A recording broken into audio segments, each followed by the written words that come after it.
Alright YouTube, it is the Bat Nerd and I am back with another video.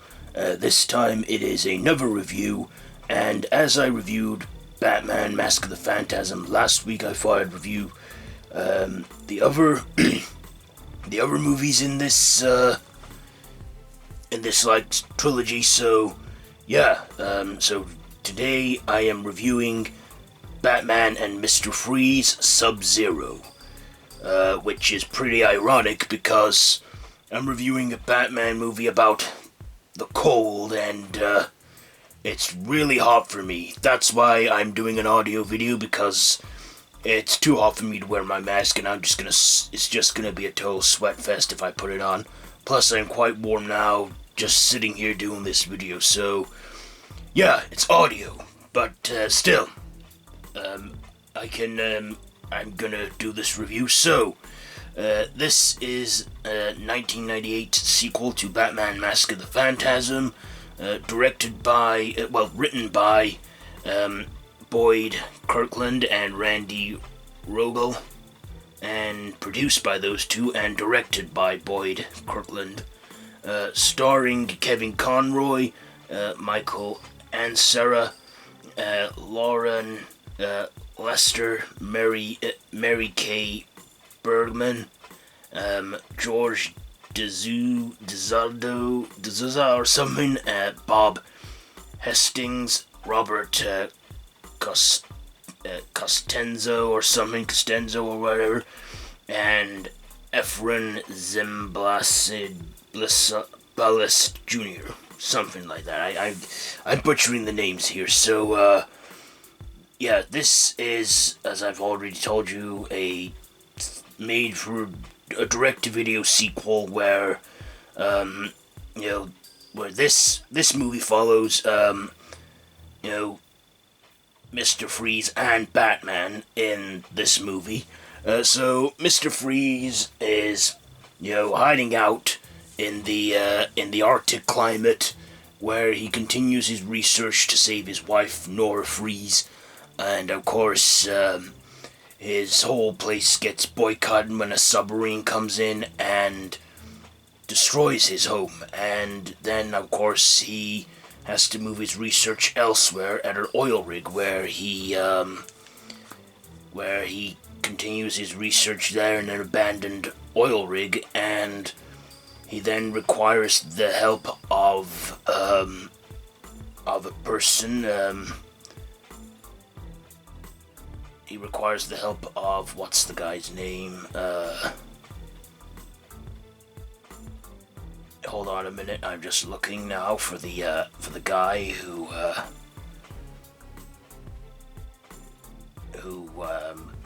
assisted Mr. Freeze. What's his name?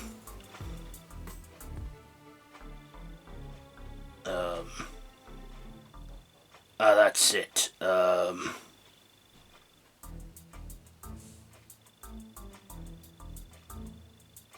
Yeah, I think his name is Gregory Belson. I should really took his name down. Yeah, he assists Mr. Freeze in helping him to save his wife, and what happens is he then tells Freeze, Belson tells Freeze that to save his wife, he needs to get someone of the same height, the same weight as his wife, and fitting that description is Barbara Gordon, aka Batgirl, and Mr. Freeze then abducts her. Please excuse the noise, I'm getting out a towel because I'm sweating already. So ironic that I'm reviewing a Bat movie about the cold. So, yeah. And then it's down to Batman and Robin. Yes, Robin is in this time. Batman voiced by, of course, Kevin Conroy, and Robin voiced by, what's the guy's name? Loren Lester, yes. And Mr. Freeze is voiced by Micheal Ansara. So, yeah, they pretty much go on this mission to stop Mr. Freeze, save Batgirl, and of course they discover Freeze's motive and what he's trying to do. Of course, the whole place gets sabotaged, and Mr. Freeze gets injured and escapes. As for his wife, off screen at the end of the movie, a news report, Nora Freeze is, well and alive. As for Mr. Freeze, he stays in the Arctic with the two polar bears he had as companions. He stays in there with his leg frozen because he broke his leg. And and Nora Freeze is alive, so we get some closure on that character. So, that's enough about the plot, so let's get on to my likes and dislikes about this movie. First of all, the likes. I like this movie for its serious tone. It wasn't trying to be campy like the Batman TV series. This is what I loved about Batman the Animated Series, that it was, a dark, serious take, yet it was somehow kid-friendly. I remember watching this back in the 90s and loving it. And, I remember watching this movie, and, it was I enjoyed it. I mean, Kevin Conroy, as always, does great as the vocal performance as Batman, along with Loren Laster, who reoccurs in the animated series as Robin, but is still great. And, of course, this also features Batgirl. I mean, she's not in, the movie a whole lot. I mean, she's in the, she's in the movie as Batgirl, but then when she gets abducted, she's like Barbara Gordon. And she was voiced by Mary Kay Bergman, and she sadly passed away a year after this movie was out. We had our other characters in there, including Harvey Bullock and Jim Gordon. We had also the brief appearance of Alfred Pennyworth. This was a feature film.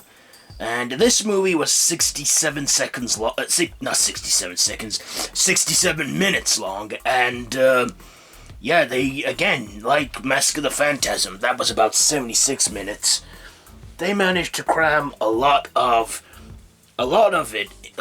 action and a lot of, stuff.